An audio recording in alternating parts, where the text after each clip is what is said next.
Saya itu ada dasarnya itu kan orang perasa. Perasa. Oh, Ya, menggunakan rasa. jadi Padahal dokter ya, harusnya kan rasio. ya, tapi dokter tuh merasa hubungannya sama orang loh. Nah, ya loh. Iya. Menurut saya seni itu nggak bisa dilepas dari rasa. Itu yang bedakan seni dengan sains. Kita ini berkesenian itu apa? Untuk apa sebenarnya? Untuk meningkatkan kualitas hidup toh. Ya. Nek oleh karenanya seni itu kita stres. Itu salah. Buat apa? Loh, buat apa? Ya toh. Alangkah indahnya gitu loh. Bisa membuat orang bahagia dengan seni. Indah toh? Iya, iya.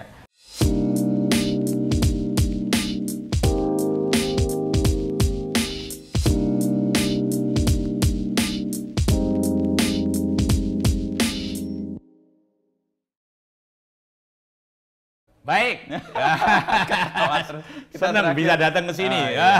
Setelah beberapa waktu yang lalu kita ketemu di Galeri Nasional di Iya, acara yang pokok iya. ya. Ya kokok, malam yang menggembirakan, Iya. Dan ceria. karena kegembiraan itu kayaknya membawa energi positif terus ya. Oh iya, wah kita kalau gembira ini nggak pernah merasa capek gitu loh. Jadi akhirnya kan juga jadi lebih produktif toh. Persis. Ya toh, dan tetap vitalitas ini terjaga. Jaga. Karena baik badan kita, tubuh kita maupun otak kita dan emosi kita semuanya terpacu. Jadi secara hormonal juga bagus gitu lah. Iya, iya. Ya, saya kan dokter deh. Bisa bicara tentang itu. Dokter, ahli tembakau, Oh. dan ini nih Kolektor. karya-karya seni. Ini gimana ceritanya Pak Owi bisa memadukan tiga hal yang mungkin orang lihat sesuatu yang berbeda-beda tapi bisa. Sebenarnya ceritanya itu panjang. Saya kira memang tidak mendadak ya. Semuanya ya tergantung dari lingkungan hidup dan bagaimana kita dibesarkan ya selama pertumbuhan kita. Memang kalau soal lukisan itu sepanjang saya ingat berarti menurut survei saya sendiri itu orang mau bola baru bisa ingat itu umur 3 tahun. Sebelumnya itu udah ingat. Itu saya ingat saya itu di rumah yang kita tinggal itu sebenarnya rumah kedua, yang pertama di tempat saya lahir itu saya nggak ingat. Karena sudah pindah ke sana 2 tahun lebih sedikit. Itu ya selalu ada lukisan di dinding. Oh, koleksi Bapak. Bapak itu bukan kolektor, tapi ibu juga bukan kolektor. Ibu saya meninggal saya masih 3 tahun lebih ya. Tapi rumahnya selalu dipajangin Lukisan. sama lukisannya Belanda, still life dan sebagainya. Dan itu tidak hanya bapak ya, ibu saya, seluruh keluarga. Oh, oke. Karena mereka ini pada waktu itu tuh sudah pendidikan Belanda. Kalau kita lihat di rumah-rumah Belanda juga zaman itu ya di Semarang di mana di rumahnya selalu ada lukisan, tidak pernah kosong. Oke. Kalau di rumah-rumah kita ini kan biasanya kalender loh. Mudah-mudahan di kemudian hari berubah Lukisan. jadi lukisan. Itu yang saya sekarang promosikan supaya bisa menghidupi Para seniman gitulah. Makanya saya mulai kumandangkan seni rupa masuk desa gitulah. Tapi itu sudah, dan karena suasana begitu, akhirnya juga salah satu dari sepupu kita yang kita dekat sekali, bahkan saya pernah tinggal di sana lama juga, itu melukis dan akhirnya dia ini belajar melukis di Bandung pada waktu masih Teken Akademi, belum ITB, belum ITB, ya. muridnya Rismelder. Ya. Yang kemudian setelah lulus ya ke Belanda belajar sejarah seni rupa, atas kembali dia jadi kritikus Star Weekly 56 sampai 61 sampai di Bredel lah. Star Weekly ya. Iya, Star Tempatnya Weekly. PK Oyong dulu. Nah, ya karena istrinya PK Oyong itu sepupu kita gitu loh. Oh, Yang seumur sama sepupu saya itu jauh lebih tua dari saya. Nah, itu ada hubungnya keluarga semua. Irawati dari Intisari itu ya sepupu kita, tapi dari pihak ibu. Dari situ kita tuh satu rumah. Dari dia waktu sekolah di Bandung mau pulang di Jakarta, saya itu kebetulan pada waktu itu SMP-nya juga di Jakarta di rumah itu. Jadi terpacu lah, jadi tidak asing. Tapi kan pada waktu itu saya itu malah aktifnya pada waktu SMA itu main musik biola. Oh, musik. Tapi ketika saya itu selalu aktif di perkumpulan pemuda-pemudi. Dan saya selalu jadi pemimpin kesenian, tapi pemimpin keseniannya bidang musik biasanya. Itu kita punya grup musik yang kita bikin pertunjukan secara berkala, bahkan keliling kota dan sebagainya. Yang kajian dijual, saya ikut main, kita punya ensemble kecil, saya sendiri main biola, ada penyanyi, kor dan macam-macam. Tapi ketika saya kemudian masuk ke kedokteran, tidak ada waktu untuk latihan, jadi saya fokus kuliah. Tinggal fokus kuliah. Tapi ketika selesai semuanya sudahan, dan dalam perjalanan ini ya saya tidak pernah lepas kok. Kadang-kadang ada pameran ya lihat. Gitu. Tapi kan nggak bisa koleksi, belum punya duit. Kok seneng, wah bagus, gini-gini. Sampai ketika sudah kembali lagi, sudah kembali dari Belanda sebagainya ke Magelang. Nah di sini dekat dengan Jogja. Pusat atau tempat para seniman. Di situ yang membuat saya jadi total, ya separuh dari hidup saya lebih menggeluti seni. Mungkin kalau saya tidak tinggal di Magelang ya beda. Saya kira kalau saya tidak tinggal di Magelang itu saya nggak punya museum lah. Karena pergaulan dengan seniman-seniman yang begitu erat. Karena pada waktu kan ada kolektor. Karena mereka tahu ada yang membeli lukisan mesti didatengin. Apalagi seniman muda itu kan butuh. Mereka ya biasanya bukan ekonomi kuat untuk membiayai pelajarannya, ya perlu jual karya. Kok di Jogja kan tidak ada aturan. Mahasiswa baru tingkat 1 juga boleh pameran, boleh jual. Kalau di Bandung itu waktu masih belum boleh. Gitu. Demikian hubungan kita terjalin sehingga saya itu erat sekali hubungannya sama seniman-seniman, terutama dari Jogja. Nah dia sobonya juga ya jadi isi dan sebagainya, sehingga saya ini secara de facto, nggak resmi itu sebenarnya alumni isi juga, belajar dari mereka kok, dari guru-guru mereka kok. Dan mempelajari atau memberi pelajaran ke mereka juga. Kemudian akhir-akhir dan seniman-seniman muda selalu tanya tentang karyanya, minta pendapat saya. Jadi gradual lah. Tapi untuk membiayai ini kan perlu biaya. Itu karena saya di dokter itu selalu pada waktu itu saya ini membantu misi Katolik. Di mana misi Katolik itu kan suatu pekerjaan karitas, ya, kerjaan sosial, tidak untuk mendapatkan uang. Dan kita tidak ada di situ, tapi uangnya saya dapatnya dari tembakau. Itu sebenarnya itu warisan, perusahaan warisan dari ayah saya. Yang saya tidak pernah mimpi akan meneruskan, dan ayah saya juga sebenarnya tidak mau kita itu meneruskan, maunya dia kita belajar terus sampai setinggi-tingginya, makanya saya jadi dokter dan sebagainya. Dan cita-cita saya mungkin akan jadi akademikus yang bergelut di ilmu pengetahuan, research dan sebagainya. Tapi nasib itu kita nggak tahu, yang menentukannya Maha Kuasa. Jalanin tapi nasibnya ya nggak tahu ya. Akhirnya jadi begini itu ya kita nggak tahu. Yang paling penting kan kita bisa menyesuaikan dan menikmati sajalah jalan hidup kita. Ya jangan menyesali, saya maksudnya mau jadi ini kok jadi itu. Susah kita malah. Itu nggak hidup di masa sekarang itu, hidup di masa lalu terus ya. Yang paling penting kan kita itu bisa hidup di segala cuaca dan menyesuaikan. Adaptif itu ya.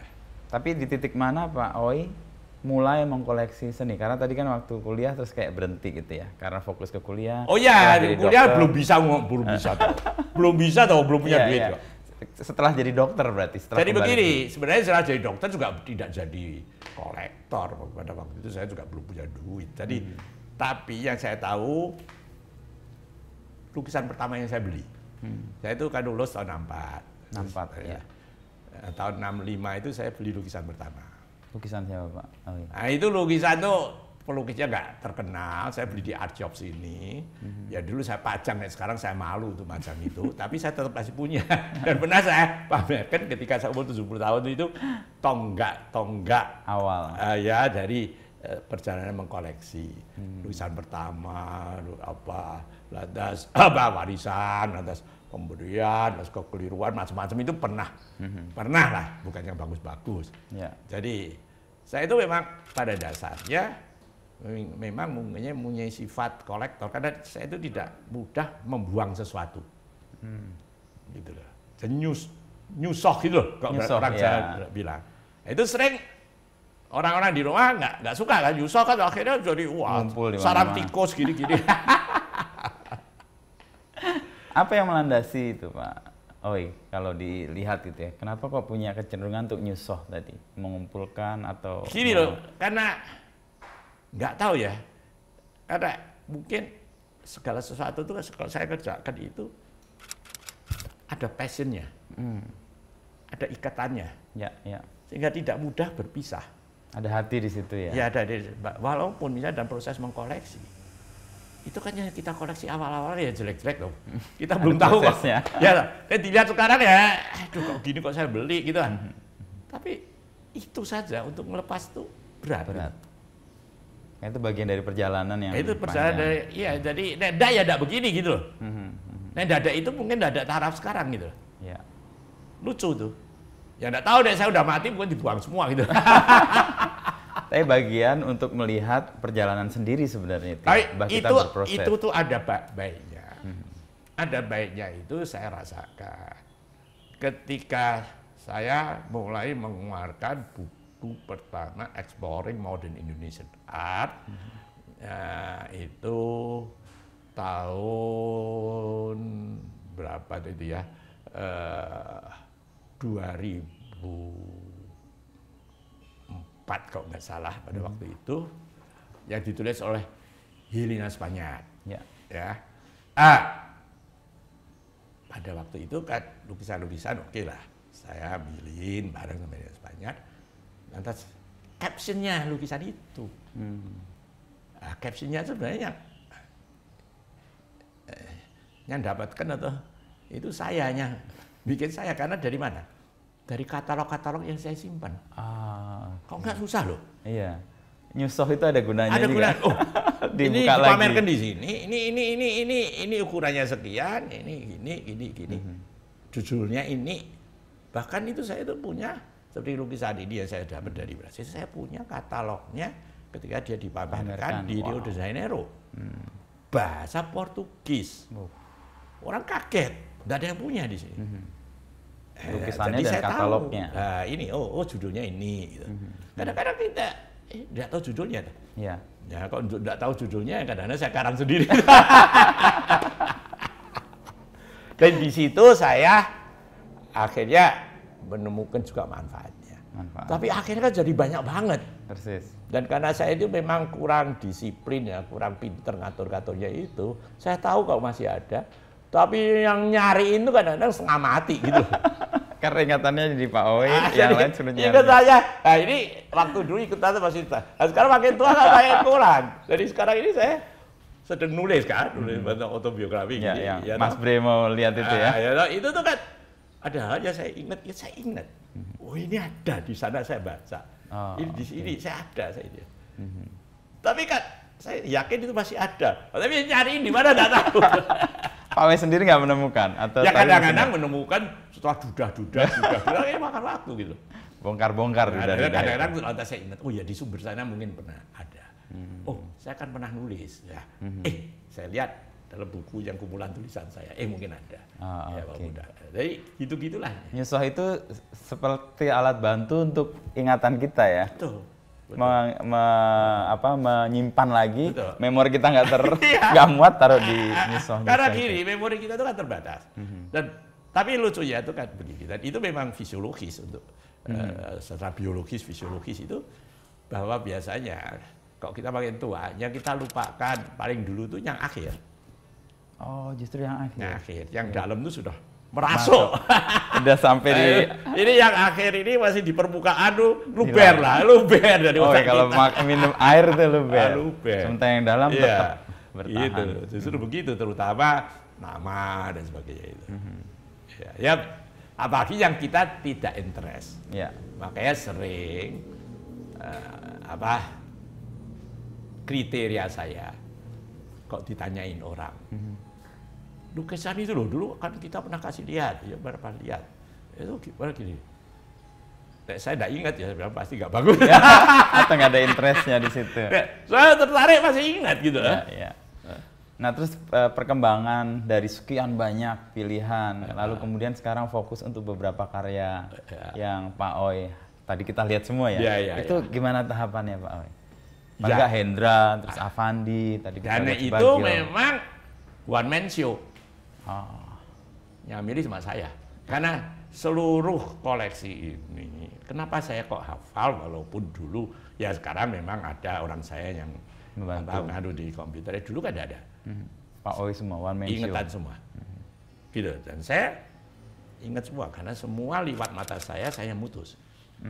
Walaupun kadang-kadang itu saya nggak tahu ya di mana kadang-kadang. Tapi suatu waktu pasti saya cariin. Dan saya cariin tuh ke Singsal baru saya tahu. Nggak pernah. Waduh bertahun-tahun ada yang kecil ke Singsal. Tapi satu ketika tuh, ketemu di belakang satu lukisan gede. Ketutup. Gitu. Nah, tapi kadang-kadang bisa ketemu sudah dimakan rayap. Pernah. Ya. Jadi memang susahnya itu maintenance, pemeliharaan, makanya kita harus mengusahakan tempat penyimpanan yang baik. Sebaik-baiknya yaitu harus humidity regulated. Jadi kita punya penyimpanan yang paling gede itu memang humidity regulated. Kita pasang instalasi itu untuk membuat dia lebih tahan ya. Jadi Indonesia ini kan sangat rentan terhadap jamur, ya karena kelembapannya rendah, juga debu, jadi harus tertutup. Lantas serangga. Wah pernah kok saya masuk ke dus, hanya karena tempatnya nggak tertutup, sehingga ada kacau, saya semprot kan. Tapi yang di dalam dus itu kan kacaunya nggak mati, bolong-bolong dimakan kacau, itu pernah kok. Serangga ya berarti. Serangganya itu macam-macam, namanya teter. Wadah, tahu-tahu bro, yang dimakan tentunya kayunya dulu, tapi kalau tidak kelihatan lama-lama bisa nembus kanvas. Tapi terus fokusnya tadi Pak Oi memilih karya-karya tertentu yang kemudian ada di sini ya. Jadi kita lihat semua, pertimbangannya apa Pak Oi? Di antara sekian banyak pilihan itu pertimbangannya saya kan selama ini saya kan juga belajar banyak, baca banyak, dengarkan banyak, ya pengetahuannya lumayan lah gitu kan. Yaitu sebagai museum, apalagi setelah kita itu memutuskan bikin museum yang karena dorongan seniman, tentunya juga pendekatan mengoleksi. Nek dulu tuh kan asal seneng saya koleksi gitu. Bahkan juga kadang-kadang bukan lukisan Indonesia. Tapi setelah kita menentukan, oke, saya tidak bisa mengkoleksi semuanya.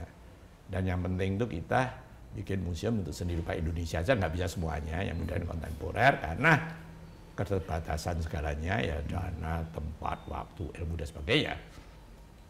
Itu lantas kriterianya kan jadi macam-macam, terutama ya pentingnya senimannya juga penting. Kedua, mutu karya, ya, kondisi, kalau sudah jelek, ya tentunya masih bisa diperbaiki, karena yang tua-tua itu kan kondisinya sudah bagus. Lantas, untuk museum itu kan jejak sejarah itu kan penting. Maksudnya jadi historical value, ya, lantas kelangkaan, ya, lantas ya banyak faktor lah, yang medium. Kalau kita mau dari satu seniman, tidak mungkin dari semua seniman kita mau lengkap, tidak mungkin kita ada kemampuan. Tapi seniman-seniman yang menurut kami itu penting dalam sejarah seni rupa Indonesia, nggak bisa diabaikan sama sekali, harus ada itu untuk museum. Kita sebaiknya mempunyai karyanya dia dari semua periode, dan terutama yang periode critical momentsnya dia yang penting-penting, karya-karya yang penting sebisa-bisanya juga dari macam-macam medium, ya, baik itu mulai dari sketsa itu kan penting juga. Ya, tahapan awal. Ya, dan dia bikin macam-macam medium ya, bisa itu terwakili. Jadi ya tapi ya itu sebisa-bisanya kan, kita nggak bisa terpenuhi semua ya, atau keinginan kita terbatas kok, kita kan tidak dibantu oleh siapa-siapa gitu kan. Personal interest saja. Personal interest itu kalau tidak ada kecintaan, tidak ada passion ya tidak bisa bertahan juga gitu. Dengan beberapa kriteria tadi, kalau lihat senimannya yang cukup lengkap di sini siapa? Hendra, Avandi? Ya, saya kira si para All Masters yang sangat penting gitu. Dan pada waktu itu saya kan untungnya kan mulai mengkoleksi itu masih on time. Nah sekarang saya kira sudah nggak bisa. Ya itu ya termasuk Avandi, Hendra, Sujoyono, Dayat yang saya sebut dalam buku itu 5 maestro, Sudebyo, tapi di samping itu juga masih ada lah, masih ada banyak juga, yang muda-muda juga ada gitu kan. Itu kan berkembang terus. Bedanya setiap periode itu meninggalkan seniman-seniman yang memang tokoh yang penting, tidak bisa dilupakan gitu kan. Dan tahap perkembangannya terekam di karya yang dikoleksi. Nah, sebisa-bisanya ya. Sekarang ini yang sulit kan ya kontemporer. Karena kenapa? Mereka masih berkembang terus. Ya. Bisa jadi macam-macam. Macam-macam, dan karyanya kadang makin lama makin besar. Kita kan tempat lain nggak ada. Merawatnya juga sekamati gitu. Iya, iya. Karena karya kontemporer kadang-kadang kan materialnya juga kita tidak tahu. Sehingga nanti kalau terjadi sesuatu, konservatornya itu bingungan akan kesulitan juga loh. Karena kadang-kadang mereka tidak tahu apa yang dipakai. Kalau yang konvensional harus jelas semuanya. Ya, caranya sudah dipelajari sama para ahli konservasi. Dari karya yang Pak Oe koleksi tadi kan saya membaca perjalanan atau belajar perjalanan hidup senimannya. Tadi yang Sudibyo tadi. Bagaimana dia di awal, lalu kemudian menutup diri, lalu ada perjalanan yang membuat dia kayak berhenti lalu kemudian memulai sesuatu dan ternyata ada perubahan. Nah itu yang mau Pak Oe rekam juga dalam karya-karya ini. Oh ya jelas. Perubahan itu penting. Justru transisi ini coba jadi ini jadi ini. Apa sebabnya? Avandi itu dulu kan pakai beras. Dan realis kan awalnya. Mendadak dia kok nggak pakai beras lagi apa? Itu kan kita ingin tahu juga ceritanya. Memang saya tahu ceritanya, tapi tidak satu cerita, ada beberapa cerita. Ada beberapa versi. Ya, ada yang bilang dia sedang melukis ini patah. Lantas berasnya.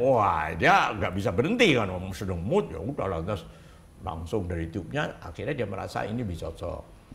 Ada yang mengatakan dia mau melukis lupa bawa beras. Ya. Jadi oke lah, itu kan ada cerita juga dari Bu Kartika begini dan sebagainya. Kita tampung aja lah. Ya toh. Kalau Sudibyo tadi ceritanya gimana? Ceritanya itu kan saya itu jenis lukisan yang baru saya lihat pertama. Iya, itu yang saya dapat itu kan sebenarnya pada waktu itu kan tidak banyak tulisan tentang dia. Paling-paling jadi cerita seniman lama ya, yang masih kenal, tapi kebetulan ya pada waktu itu tuh dia kan di kemudian hari setelah dia kembali dari mengisolasi diri itu kan dia berteman baik sama Pak Harmoni Jafar dari Bogor yang jadi kolektor dia paling gede. Dia banyak cerita di Bogor. Ya, dan itu waktu kan Pak Harmoni Jafar pernah bikin suatu wawancara yang sama dia itu dibikin buku tapi belum dipublikasikan, dan saya bisa dapat itu dari anaknya Pak Harmoni Jafar di Badil. Di situ saya belajar banyak. Gitu loh. Dan mengerti perkembangan. Iya, kenapa kok begini? Oh, ini kok begini, ini kok begini, ini kenapa kok begini? Kok langka gitu dan sebagainya. Itu kan ya kita dapat masukannya kan dari situ. Kita mencoba aja semua, karena di Indonesia ini kan dokumentasi kan sangat minim. Nah, saya bilang setiap kolektor itu sebenarnya mau bisa berkontribusi dalam hal itu, walaupun sedikit apapun, tapi kan bisa bermanfaat. Maka ada baiknya kolektor itu ya kalau mau bagus dia bikin museum sehingga koleksinya bisa dinikmati oleh umum, karena karya-karya bagus itu kan sebenarnya bisa dinikmati oleh sebanyak mungkin orang. Kalau enggak ya kasihan karyanya, kasihan senimannya. Kalau tidak setidaknya ya dipublikasikan, gimana ya toh, bikin buku. Itu bagian yang Pak Wahade juga lakukan ya? Ya itu sudah saya lakukan. Mendekatkan karya ke publiknya ya. Dan saya juga, kita ini kan museum kita juga sering meminjamkan karya kepada museum-museum lain, pameran jangka lama bahkan 5 tahun ada yang lebih dan sebagainya ke museum-museum luar negeri, dalam negeri, pameran. Maksud kita kan sharing lah, berbagi ilmu dan berbagi kenikmatan, kesenangan. Masa kita mau senang-senang sendiri? Ya nggak bisa, orang lain nggak senang, kita senang sendiri, so apa bisa senang gitu, nggak mungkin. Ya. Rasanya juga beda kan. Senang-senang sendiri itu senangnya siapa ya? Ada ketawa sendiri ya, orang gila tuh. Ya. Tapi dari semua koleksi yang tadi kita lihat Pak Oe ya, tadi juga ada Hendra, ada Sudibyo, ada yang lain-lain juga. Itu kan ada kemiripan ya sebenarnya. Nah begini, kalau seniman-seniman itu memang satu sama lain kan mempengaruhi. Apalagi yang eranya sama. Eranya sama, yang hubungannya dekat. Nah, kemudian nantinya mereka akan menempuh jalannya sendiri-sendiri. Ya seperti yang kita lihat kelompok Jendela, ya yang saya dekat sekali, mereka diikuti sejak mereka semester pertama. Awalnya itu kemiripan loh, Andi Werman, Yunisar, Alfi, bahkan Irfan, kadang-kadang nggak bisa bedakan juga gitu. Tapi sekarang mereka sudah menemukan jalan sendiri. Saya kira pengaruh satu sama lain itu lumrah sekali. Dan itu biasanya akan jadi tempat untuk mereka menemukan dirinya sendiri. Ya, saya kira begitu. Ya, disitulah satu sama lain belajar. Umumnya seniman zaman dulu kan enggak belajar di akademi atau di mana, mereka belajar di sanggar, saling mempengaruhi, ya berkumpul terus kok begitu. Ya toh. Dan itu jadi kecenderungan sekarang juga ya Pak ya. Kalau lihat para seniman ada karya mirip-mirip. Kan banyak sekarang, banyak juga. Dan seringkali muridnya belajar dari gurunya. Saya punya teman itu loh ya, muridnya Sujoyono. Awalnya lukisannya, wah ada yang tidak bisa dibedakan. Tapi sekarang sudah beda gitu kan. Ya lantas kemudian ya mereka cari jalannya sendiri-sendiri kan. Saya kira pasti lah mempengaruhi. Yang orang itu 100% original, otentik itu sulit lah. Ya. Saya kira ya ada yang mungkin sulit menemukan satu di antara berapa juta, tidak tahu kita. Karena kata orang kan juga nothing new under the sun ini. Nothing new. Ya bagus. Oke lah. Ada pengaruhnya, tapi kemudian dia memasukkan juga karakternya sendiri di situ, sehingga orang melihat karya dia tetap beda sampai itu gitu kan. Dari karya-karya yang Pak Oe miliki atau koleksi ini, apa yang pertama-tama menggerakkan Pak Oe untuk ini nih? Saya itu kan begini, saya itu ada dasarnya itu kan orang perasa. Menggunakan rasa. Jadi karena dokter ya, harusnya kan rasio. Iya. Tapi dokter tuh merasa hubungannya sama orang loh. Kalau insinyur ya sama benda ya rasio tok ya. Dokter tuh nggak bisa. Rasa ini sesama manusia itu, ya, makanya banyak dokter yang bergelut di seni musik, seni rupa, karena rasa itu. Jadi saya itu rasa itu berhubungan dengan emosi, ekspresi. Jadi memang lukisan yang paling satu bisa nyetrum, Pak Widayat bilang greng dan sebagainya, itu ya yang ada rasa, ekspresif, bedanya kita kesedot lah ke situ lah, ya, kesetrum lah, itulah. Nah, kemudian ya oke lah, kita baru mau tahu lebih jauh, ceritanya bagus, ya itu suatu added value lah. Tapi walaupun ceritanya sebagus apapun, ya kita tidak bisa menghayati, tidak bisa merasakan itu. Gitu. Gimana sebabnya. Sekarang kita dengarkan musik lah, itu kan juga seni. Rasa ya. Gitu. Walaupun kita tidak tahu nih siapa komposernya, judulnya apa, ceritanya apa, tapi kalau kita bisa seperti sampai entrance, itu lebih lagi loh pengaruhnya auditif daripada visual. Tapi kalau kita tuh tahu ceritanya, ini musik gambarkan ini loh. Ini ada binatang apa datang ini. Ya. Tapi ininya nggak bisa merasakan, ya percuma menurut saya. Jadi semua yang Pak Oe jadi seperti baca cerita, sekali sudah tahu sudah gitu. Tapi ini menarik, kepengen lagi. Kayak memunculkan api yang menyala-nyala. Dan gitu seperti kita lihat aja musik. Musik yang sama, konsep. Mbok sudah mendengar 1000 kali atau ribuan kali loh. Masih didengarkan boleh sama lagi, mulai enggak kurang. Penghayatan rasanya ini keseluruhannya enggak kurang. Tapi ada yang sekali lagi udah nggak mau lagi. Menurut saya seni itu nggak bisa dikuasai rasa. Itu yang bedakan seni dengan sains. Karena faktor emosi, faktor rasa itu yang paling kuat. Oke lah, otak penting untuk digunakan.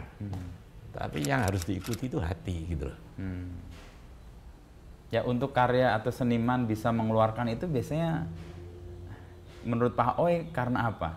Sampai orang bisa tersedot gitu ya pada sebuah karya yang ada gerangnya itu. Ya makanya kan Sujoyono kan bilang karya lukisan itu, karya seni itu kan jiwa ketok. Jiwa ketok.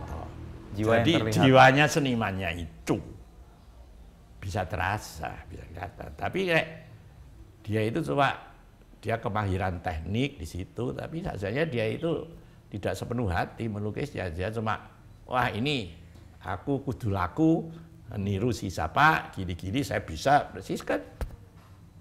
Gak ada jiwanya jadinya. Persis, ya. Jadi kayak jiwanya senimannya kan tidak ada. Kayak tukang gitu ya. Ya jadi kayak tukang. Ya tukang saja kadang-kadang kalau dia bisa memasukkan hatinya ya apa kok. Jadi di situ ya. Iya. Jadi hati yang keluar atau jiwa ketok itu ditangkap oleh si. Makanya sekarang kan ada pendapat yang mengatakan tidak perlu hasil. Ada tidak perlu hasil yang mau kita nikmati apa gitu. Maunya proses. Nah, prosesnya selesai, kan selesai. Iya. Setelah selesai gimana? Setelah proses selesai. Ya. Kita ini dalam hidup ngalami macam-macam proses loh. Tapi kan semuanya selesai kan? Iya. Ya, tapi hasilnya kan ada terus loh. Orang harus melihat hasilnya juga di luar proses yang panjang. Prosesnya itu setelah selesai mungkin nanti generasi berikutnya orang mungkin gimana nikmati prosesnya gitu. Saya enggak bisa bayangkan. Ya. Saya enggak bisa bayangkan. Makanya ini seni-seni yang akan datang seperti apa NFT, metaverse apa ya bagi saya masih tanda tanya gitu. Apa yang buat tanda tanya Pak Oe dengan? Gimana bisa merasakan gitu? Oke. Karena kita itu merasakan karya virtual saja beda kok sama ini. Ketemu ya, lihat iya langsung. Iya toh. Nah itu kan semuanya jadi virtual, toh. Hidupnya di dunia virtual ya. Hidupnya di dunia virtual saya tidak bisa merasakan ya. Ya saya mau merasakan kulitnya Anda nggak bisa ya? Gimana? Mau merasakan gimana? Mau merasakan perasaan ini? Jiwa ketoknya nggak muncul di. Ya gimana? Orangnya aja nggak bisa. Jarak ya. Nggak bisa kita raba-raba nggak bisa. Sehingga jiwanya itu nggak ketemu ya, nggak terkoneksi. Ya nggak bisa selengkap keutuh toh. Jadi saya ingat kalau orang berkarya dengan hati itu yang akan disentuh hati yang lain itu benar ya. Betul.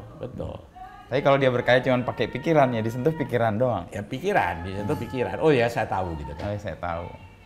Dan yang paling dasar sebenarnya jiwa itu. Nah, saya tahu, ya sudah tahu lah terus mau apa gitu.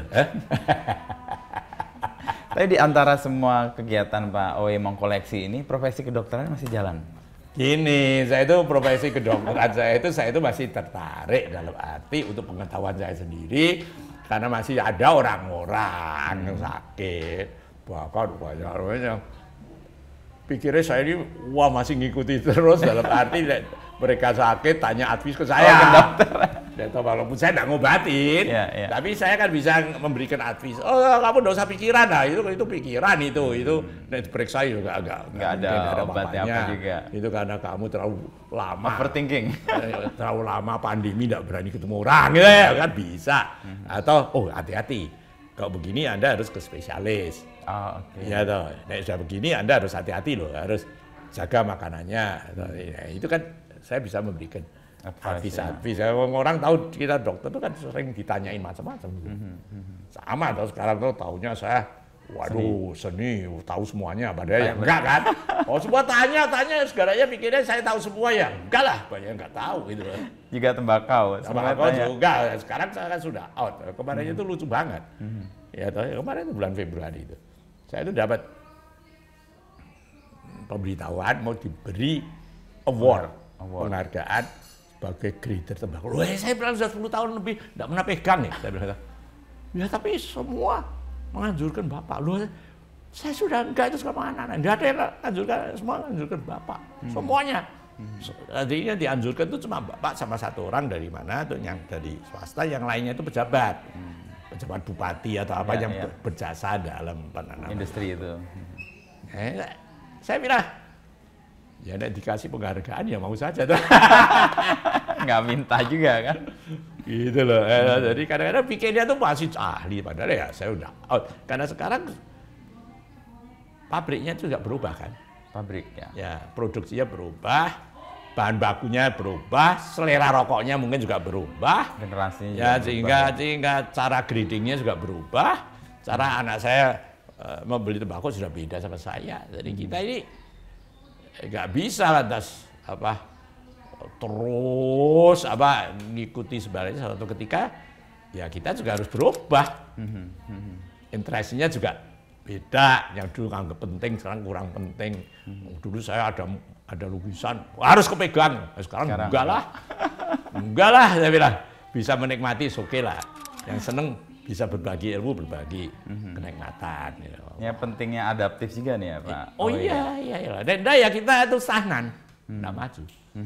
Ya toh, kita kan sekarang misalnya saya detail tawarin, bisa saja yang bukan seni ya, bisa investasi dan sebagainya.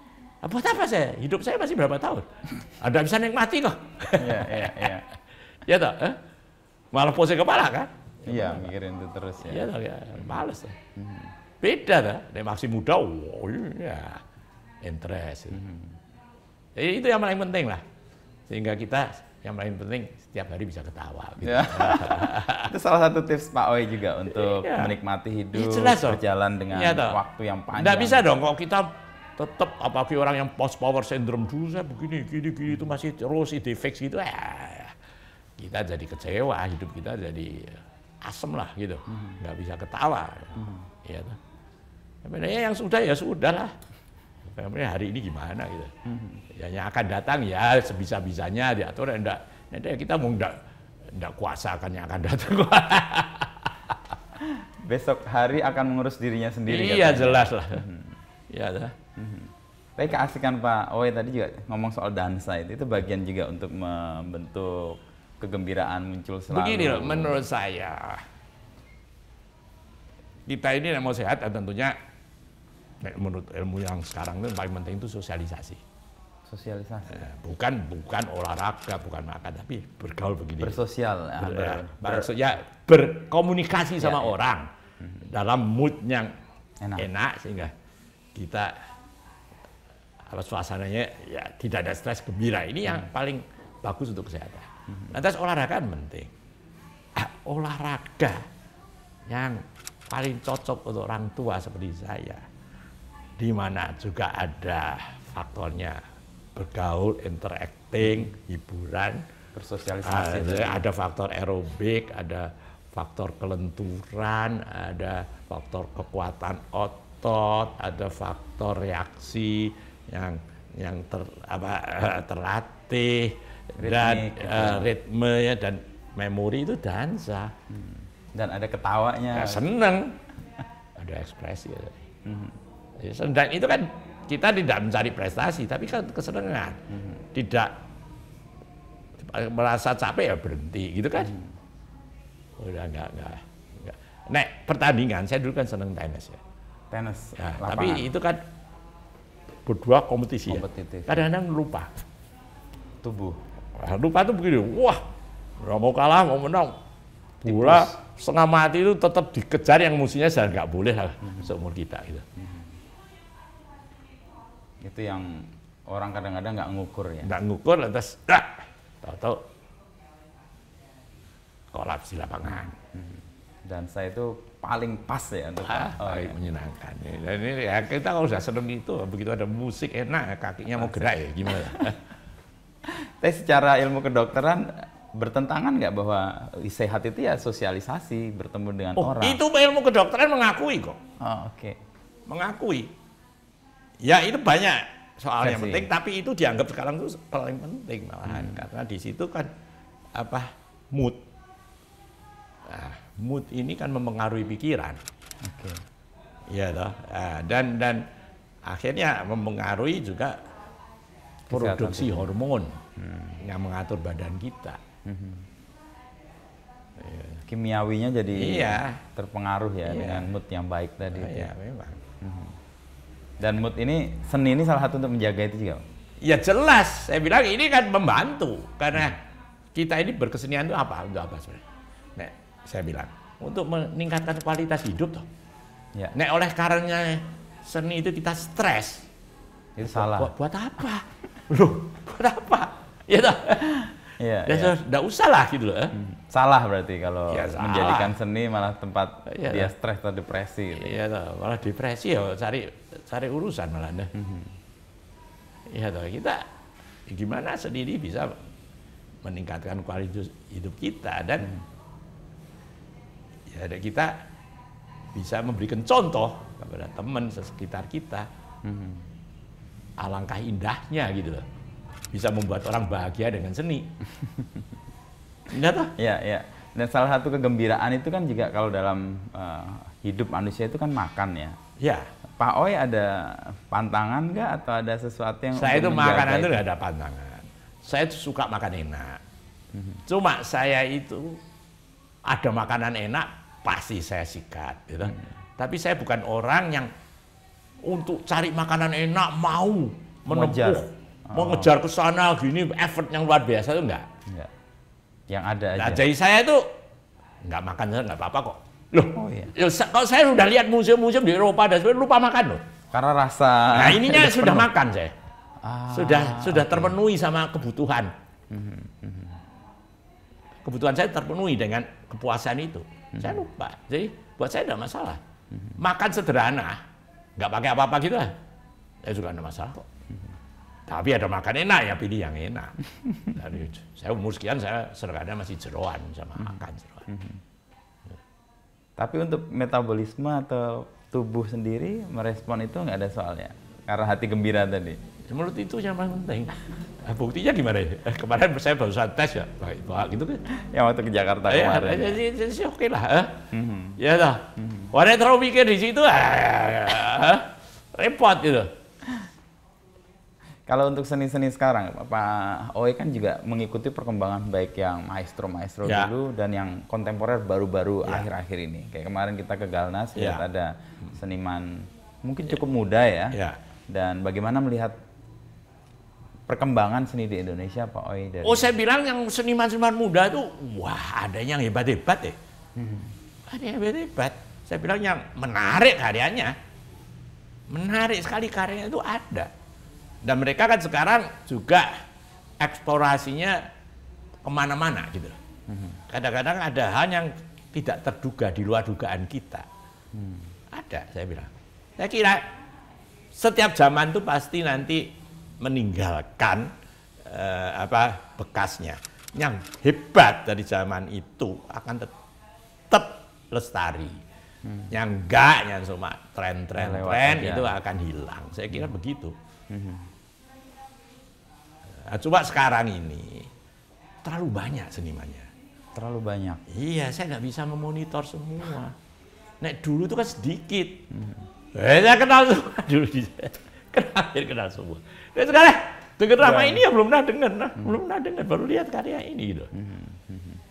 Tapi ini bukan kabar baik, Pak. Karena kan seni berarti tumbuh ya. Bagus. Berkembang dan kabar bagus. Sekarang itu coba begini loh ya. Saya bilang seniman itu banyak sekali. Pertumbuhannya luar biasa. Nah, sekarang yang paling penting ada keseimbangan pertumbuhan dalam yang membutuhkan seni. Maksudnya kolektornya, demandnya. Jadi ini kan seniman itu kan seperti produser. Ya. konsumennya siapa ya? Kolektor, museum, apa banyak kan ya. Ini yang perlu ditumbuhkan ya toh. Nah, kalau hanya orang-orang itu saja ya saya kira kan terbatas. Makan oversupply juga. Iya jelas. Senimannya kan stres juga. Jelas itu kan semuanya mengikuti hukum ekonomi itu, supply dan demand. Yang susah itu menimbulkan minat-minat baru. Itu perlu motivator. Oh, oke. Yang membuat orang tergerak ya. Tergerak, orang yang bisa memengaruhi. Dan sebaiknya orang itu mempunyai kedudukan penting dalam arti dia itu decision maker ya dalam suatu perusahaan. Itu kan dia bisa menentukan. Perusahaan kita kantor-kantornya harus pajangin ini. Dan biasanya itu menular ke bawahnya. Makanya ketika Bung Karno dulu zaman Bung Karno itu menteri-menterinya ngoleksi semua loh. Ikut. Teladan ya kayak contoh yang kemudian diikuti. Pastilah. Saya tuh pada waktu itu orang Magelang begitu banyak yang mengkoleksi, bahkan pernah suatu ketika itu mungkin kolektor terbanyak itu kedua setelah Jakarta itu di Magelang. Itu karena ya saya punya banyak teman gitu. Wah itu teman-teman pencemplai tembakau saya itu semuanya itu ngoleksi semua loh. Karena sebenarnya main sini lihat ini, lihat saya beli, ya juga kepengen mau ikut beli. Tertular ya. Tertular. Apa namanya gepok tular gitu ya. Iya, itu penting sekali. Ya. Apalagi kalau orang bisa memotivasi menyuntikkan virus ini loh. Sehingga langsung virusnya nyebar ya. Nyebar. Jadi nggak hanya tumbuh para senimannya, tetapi juga tumbuh para pecintanya, kolektornya. Cuma sepihak nggak bisa, senimannya kan harus hidup. Harus bisa melepas karyanya. Nggak masa mau dia nyimpen terus. Nah, pemerintah apa mau mensupport terus ya nggak bisa. Ya agak susah sih mengatakan pemerintah. Ya. Orang swasta, pihak-pihak yang punya interest khusus itu ya. Tugasnya mereka ini yang bisa memotivasi. Ya, dan memang harus bisa ada buktinya loh. Oh iya ya, dia hidupnya enak, seneng apa ya? Karenanya banyak. Karena bukti nyata yang orang nggak usah ragu soal apa yang dilakukan itu ada manfaat baiknya. Dia kok gitu malah, wah itu gara-gara koleksi akhirnya bertengkar sama istrinya jadi cerai, kita repot. Tapi kembali tadi ke Pak Oey, momentum Pak Oey belajar dari ingatan masa kecil ya, lalu kemudian kuliah, lalu jadi dokter di Eropa, melihat banyak karya. Kepentingan kita untuk melihat beragam karya itu sebenarnya untuk apa sebenarnya kalau Pak Oey lihat? Loh begitu, nek kita ini sudah passionate, kita itu dengar, waduh karya bagus lah mau lihat gitu loh. Tergerak gitu aja. Iya, loh seperti apa? Saya udah bisa bayangkan gitu. Oh kok cuma gini. Oh jadi komparasi ya. Ini gini ya biasalah. Wah itu kamu harus lihat, belum pernah saya lihat karya seperti itu. Emosinya kan jadi berapi-api. Oke. Itu kayak semacam memberikan referensi baru ya. Iya, kita itu bedanya harus open mind and open eyes. Kalau enggak kita pitsi. Sehingga kita pikir itulah yang paling bagus, yang paling baik, padahal ada yang lebih baik. Kan ada kolektor lama zaman saya yang karya-karya sekarang aku nggak ngerti. Tapi tidak membuka pikirannya dan hatinya, tidak membuka untuk mau mempelajari, mau mengerti. Karena seringkali kita tuh untuk hal yang baru itu memang itu kadang-kadang itu ada resistensi. Ya. Dulu Van Gogh kan ada laku, ya ada lukisan. Dulu impresionis itu, ada orang mau dikritik sama kurator-kurator top kok. Ya itu karena Paul Durand Royal yang begitu gede, apa gigih itu memperjuangkan, akhirnya berhasil. Kan begitu. Nah ini sekarang tinggal kita ini sebagai kolektor apa? Kalau saya senengnya itu, yaitu menemukan hal-hal yang baru, making new discoveries. Tapi making new discoveries itu bukannya tanpa risiko. Ya. Kita mempunyai sifat agak aventurir, adventurous. Tapi orang yang nggak mau, dia maunya safe play. Jadi mengkoleksi yang sudah aman, cover lot, nek di saham belinya blue chip gitu kan. Ya loh. Nah itu masalahnya is game of the pocket. Makin tebel kantongnya makin berani. Tapi kalau kita mau menemukan berburu di hutan, ya yang masih tidak diketahui, ini kan game of the eyes, yang matanya lebih tajam yang menang. Dan orang kalau modalnya ini kalah, dia harus menang dalam pertandingan yang melihatnya ini, dalam pengetahuan harus satu langkah atau dua langkah sebelumnya, dan ada bisa menang. Nah untuk aventurer itu Pak Oi menjaga resikonya tidak besar itu gimana? Apa ketajaman mata itu? Ya makanya kita itu harus selalu itu melatih mata dan rasa, membaca, itu mengikuti perkembangan ilmu dan sebagainya. Ya kita harus mengembangkan diri sendiri karena kolektor itu kan self-taught, belajar sendiri. Ya. Anda kan tidak bisa belajar di akademi. Saya mau ngambil sarjana kolektor. Mana ada kan enggak? Ada. Ya, pengalaman. Iya, itu ilmu yang dipelajari terus-menerus sepanjang hidup. Iya, enggak ada habisnya. Enggak ada lah. PhD dalam kolektor.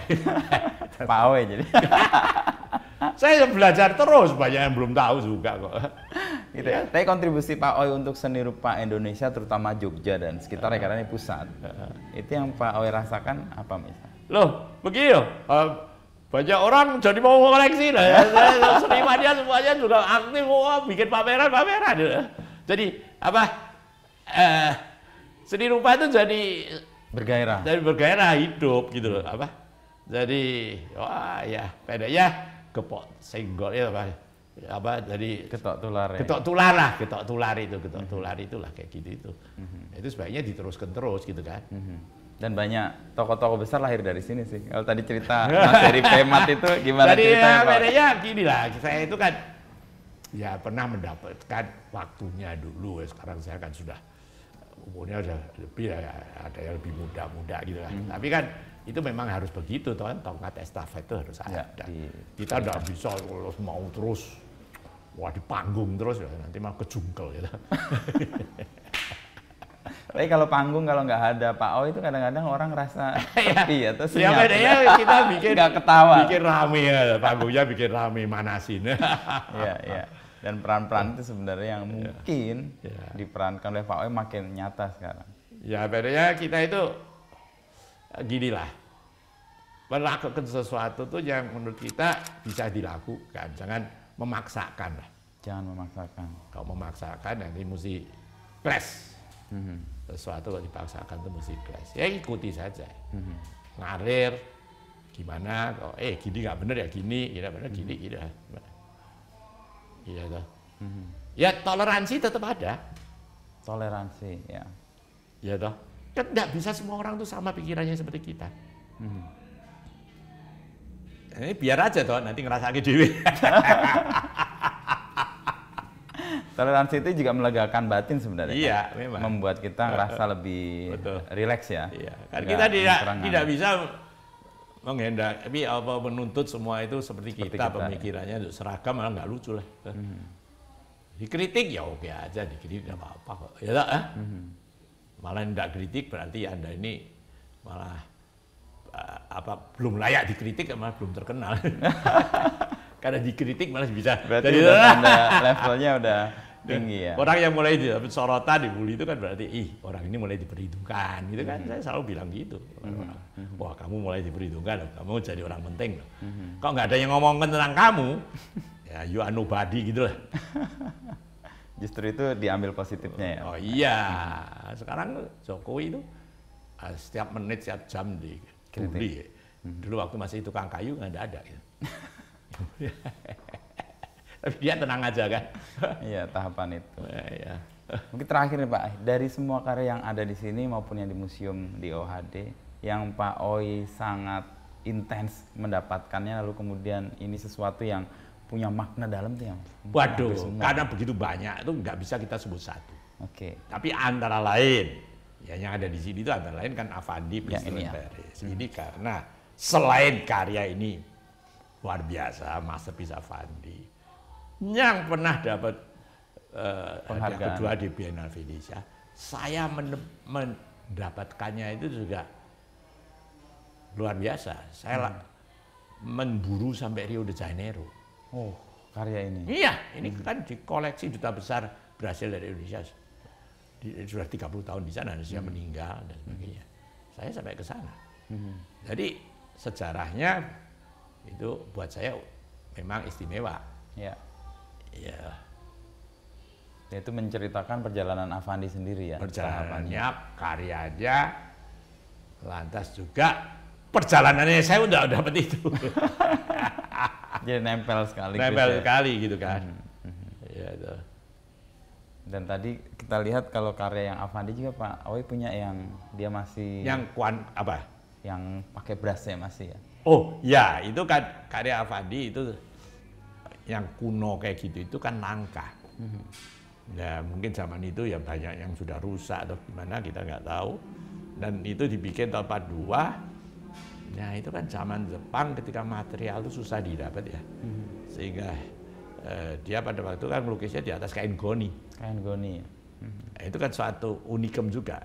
Ya semangat zamannya waktu itu aja ya, ada kanvas. Kain goni gitu kan langka loh, mana. Di situ faktor langkanya itu penting banget kan. Dan itu kan kriterianya banyak loh. Lukisan itu ya selain senimannya itu juga mutunya, lantas subject matternya yang dilukisnya.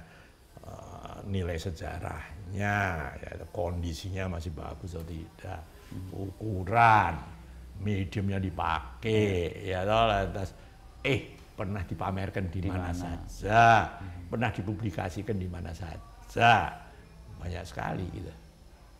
Faktor itu yang nempel di satu karya, dan buat pernah dikoleksi oleh siapa, itu kan penting. Wah ini dulu dari museum terkenal, wah ini dulu dikoleksi Louvre, wah gila ya.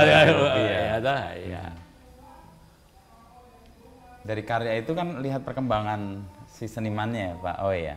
Ya. Saya sih sering bertanya, ini Affandi ini kalau tadi penjelasannya Pak Ooi kan dia pakai langsung pakai tangan itu karena pelototan itu dia brassnya hilang atau dia ternyata nyaman pakai itu. Tapi sebenarnya bukan dia nggak bisa menggambar dengan. Oh enggak. Tapi Pak Affandi itu kan begini. Dia itu kan langsung menyerang kanvas itu. Dan kalau Pak Affandi itu melukis, itu tuh sangat melelahkan. Karena sepertinya dia entrance. Ya, jadi nek terlalu lama, lebih dari 2 jam atau tenaganya habis. Ya, kalau dia masih pakai kuas, pakai palet di pelan-pelan dicabur-cabur dulu, dia kan kehilangan waktu. 2 jamnya selesai. Selesai dia belum selesai, dia moodnya sudah hilang. Karena ini kan dia langsung, lantas di situ pakai tangannya ikut main, campur catnya di kanvas dan sebagainya. Dari temponya dari cepat. Jiwa ketoknya juga langsung tertempel. Sini lewat tangannya langsung ke situ kok, tidak ada perantaranya kok. Makanya lukisannya kok sangat ekspresif sih. Iya. Yang kita langsung dapat energinya kalau melihat karyanya langsung. Ya. Dan ini lukisan yang ada di sini semua kalau Pak Ooi rasakan atau untuk kepentingan personal Pak Ooi sendiri ada hal tertentu misalnya lagi perasaan apa, pengen lihat apa, pengen datang menjelaskan apa, ingin mendapatkan energi apa itu? Enggak, saya itu kan sudah biasa hidup dalam suasana beginian ini. Yang pernah kita tuh rasakan tuh kalau saya mau ngecat tembok lukisan ini, nanti saya turunkan semua, kosong aku nggak kerasa dong omah gitu. Saya jadi seperti rumahnya ini enggak bisa dihuni, enggak ada suasana. Karena sudah kebiasaan 24 jam melihat ini dikelilingi semua oleh karya-karya begini. Sudah tidak biasa untuk hidup dalam suatu rumah yang tidak ada karya seni. Sudah nggak bisa. mungkin jadi umurnya jadi pendek gitu loh. Ini bagian yang jadi membantu stres, untuk membuat nah, ini yang meningkatkan kualitas hidup saya. Jadi tadi ya endingnya bahwa seni dipakai untuk meningkatkan kualitas iya hidup. Dong. Ya. Kualitas hidup, kualitas turun buat apa? Kita punya kayak ketakutan colong maling, wah mau pergi, wah semua dikunci semuanya. Gimana ya, kita dari hidup kita kan jadi terganggu. Kualitasnya bukan naik malah turun. Buat apa?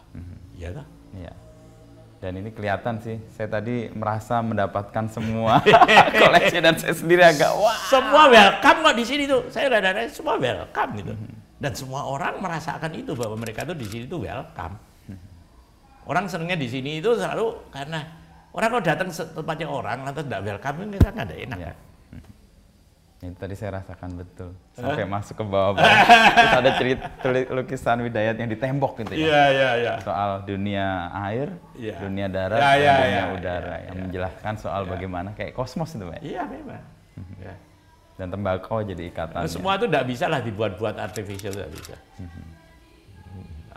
Yang ada cuma artificial intelligence, artificial rasa nggak ada. Rasa nggak bisa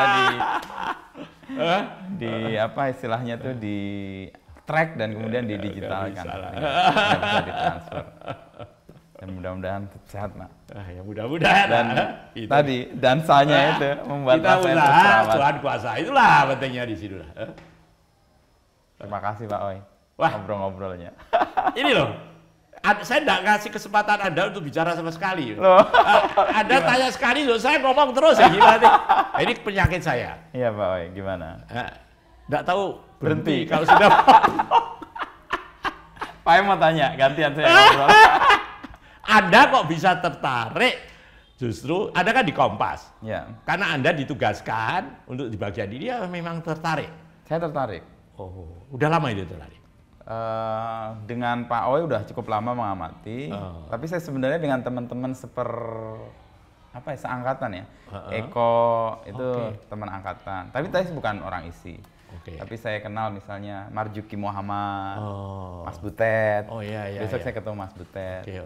Jadi ngomongin seni itu buat saya menggembirakan. Tadi meningkatkan kualitas hidup. Dan saya seni tadi kayak leveling tuh, makanya tempatnya Pak Oi naik dan turun-turun. Itu kayak, habis ini naik lagi, habis ini naik lagi. Dan ketemu yang saya nggak duga, lukisannya Pak siapa tadi? Sudibyo. Itu semua orang nggak duga. Semua orang nggak duga dan semua terkejut, terperanjat, dan terkesan. Iya. Makanya saya berhenti lama tadi di situ. Itu ada satu ketika itu Chief Curator di Stedelijk Museum, namanya itu Bart van der Heijden. Itu tuh dia datang ke sini. Nginep bahkan. Wah. Ya dia senang sama yang lain-lainnya, tapi paling terkesan sama Sudibyo. Setiap kali ketemu saya di Belanda nanya kan. Itu gimana lukisannya? Gimana Sudibyo? Itu gila betul. Luar biasa. Itu kok ada orang apalagi zaman itu bisa ngelukis gitu tuh. Idenya itu loh. Dan dia dua sisi ya. Kok bisa itu kan? Ada mistiknya. Ada. Itu memang, dan itu di lain tempat mungkin nggak ada gitu. Karena ya itu saya bilang making new discoveries. Making new discoveries itu ada dua macam. Satu, melihat ke depan sebelum orang lain itu melihat, dalam arti menemukan bakat baru seniman muda yang orang lain belum melihat. Kedua, menemukan seniman lama yang terlupakan, yang tidak pernah terdeteksi sebelumnya. Yang underrated ya misalnya. Ya, underexplored, underexposed, undervalued. Dua hal. Itu dua hal. Dan Pak Oi punya dua-duanya itu. Ya, saya memang itu hobinya begitu kok.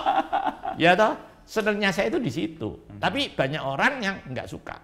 Ada orang yang maunya itu signature works. Jadi misalnya mau Popo Iskandar, ya yang memang khas Popo Iskandar, kucing gitu ya. Nah, saya malah tidak punya yang kucing, saya punya yang lainnya, bahkan yang abstrak, yang ini gitu loh. Karena ya banyak gitu. Gitulah. Di 2 tahap itu ya, discovery sama.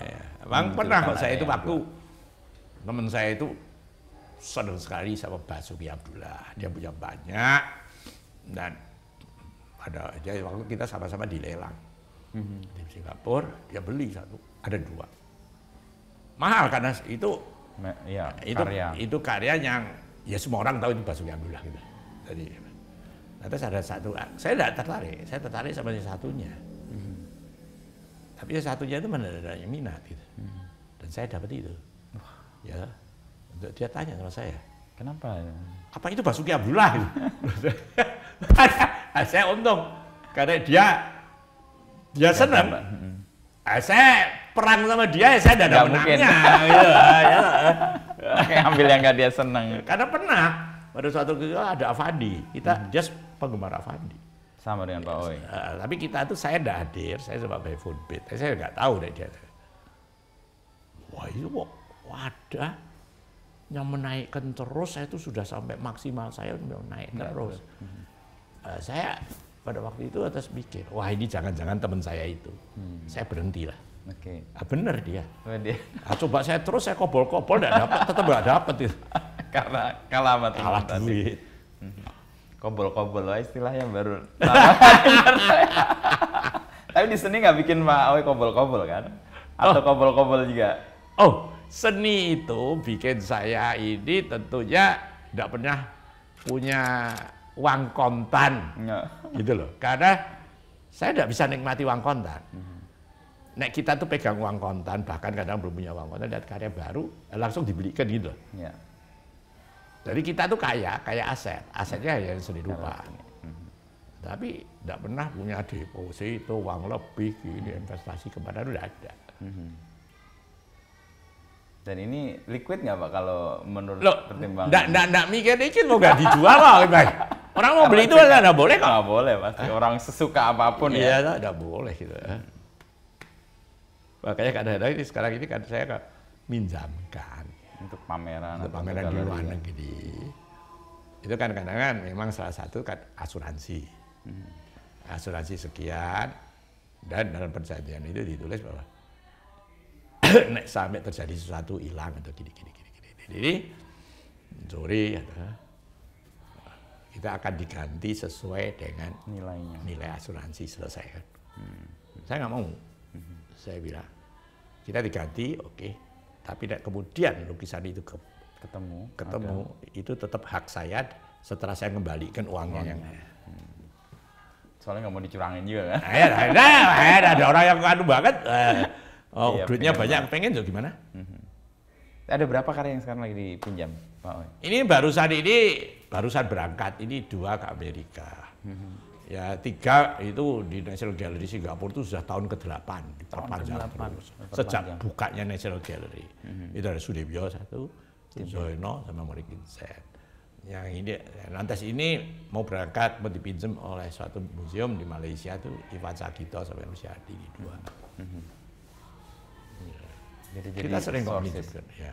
Pernah kita minjemkan berapa puluh tuh ke museum di Belanda. Dan sudah balik semua? Ya balik. Pernah kita tuh minjemkan 35 ke satu institusi selama 5 tahun di SMU, Singapore Management University, untuk dipinjam mereka. Setelah 5 tahun mereka itu mau memperpanjang lagi, saya bilang jangan, kembalikan dulu, nanti mau pinjam saya pinjam yang lain, saya bilang begitu. Kalau untuk pinjam-pinjam itu ada ekonominya nggak Pak? Enggak, kalau pinjam-pinjam ya kita tidak pernah dibayar sebab insurance. Insurance yang tadi. Insurance lantas semua ongkos. Mereka yang transportasi, packing, semuanya, publikasi semuanya. Cuma keuntungan kita, karya itu jadi terkenal. Karena dipublikasikan. Kadang-kadang sebenarnya di Singapura ini, selama pameran ini banyak scholars, penulis, kepengen mempublikasikan itu. Ya semua dihubungkan kita ya kita oke. Jadi karya itu kan jadi hidup lagi. Terkenal di mana-mana kan. Yang tadinya under value, ya bisa jadi. Makin terkenal kan makin tinggi juga nilainya makin tinggi. Tapi wong itu semuanya catatan tok ya. Nggak pernah direalisasikan ya. Yang jelas kualitas hidup. Nah, puas, gitu, bahagia. Ya, kualitas hidup itu nggak selalu tergantung dari materi kok ya. Melihat ini dari kualitas hidup langsung naik. Nah, bisa bercerita gini. Iya. Iya. Coba. Belum tentu loh. Orang semua bisa bercerita begini. Ya toh? Semua karena seni ya. Semua karena kualitas hidup tumbuh karena seni. Nah, ya, sekarang ya semuanya itu sama saya itu dihubungkannya dengan seni lah ya. Apalagi gitu ya. Masa bisnis, orang saya bisnis ya. Dokter enggak juga. Dokter ya saya enggak praktek kok ya toh. Karena seni yang panjang. Ya ini ya seni. Seni ya toh. Iyalah itulah. Makanya nasib orang itu sudah ditentukan. Kita tinggal menjalani. Kita tinggal untuk adaptif. Ya. Seperti Pak Oy tadi dengan terus gembira. Ketawa. Kita berontak terus, wah enggak puas kok gini, jom melihat ke atas, kesandung. Ya, terlungkup. Coba. Kita tuh mau naik jalan, kalau kita naiknya lihatnya ke atas kesandung. Yang mau aman ya ke bawah. Ya. Puas kita. Aman. Itu sikap hidup yang pas itu. Supaya nggak terjungkal tadi ya. Supaya nggak terjungkal ya. Atur nuhun Pak Oy. Wah, nggak ada habisnya ya? Nggak ada habisnya. Tadi mau berhenti nyambung lagi 15 menit lagi. Iya ya. Matur nuhun, nanti kita sambung lagi kalau Pak Oy ada kegiatan yang penting itu sama senengnya. Ketawa. Jadi ketawa itu. Ketawanya kata ilmu, ya kedokteran pasti Pak Oy lebih tahu. Iya. Itu merilekskan anggota tubuh selama 45 menit kemudian. Apalagi ketawa lepas. Dan ini endorfin kita juga terpicu. Ya. Jadi kita tambah hidup. Itu ya. Dulu kalau kita tuh ngantuk-ngantuk. Lantas tidur ya. Bangun tuh lelah malah. Lelah, gak segar. Tapi begitu dansa, wah segar, endorfinnya naik. Itu dahsyat itu dansa. Apalagi lawan dansanya membuat kita lebih energik kan. Ya. Dansa. Saya mau coba, saya lari. Harus ya. Oh, sedang dansa. Nanti kalau sudah dansa larinya ditinggal. Boleh kita coba nanti belajar dansa dulu. Belajar, masih muda kok. Wah, enggak masih Pak. Saya itu mulai aktif lagi itu umurnya 65, 66. Dansa? Ya walaupun saya mulai dansa mulai SMP kelas 1, tapi justru belajar serius sampai guru-guru profesional. Itu umur 65. Oke. Dan saya itu waktu jadi ketua IOD, jadi saya harus memotivasi anak buah saya semuanya. Saya datang guru-guru ikut pertandingan, saya ikut pertandingan. Umur 70 masih ikut pertandingan. Gitu. Jadi nggak ada terlambat. Berhentinya. Nggak ada terlambat lah. Ya. Kita akan coba nanti belajar tes dansa, les dansa ya. Sama Pak Oy atau yang lain. Ya, Oke. Matur nuwun. Nggak ada habisnya.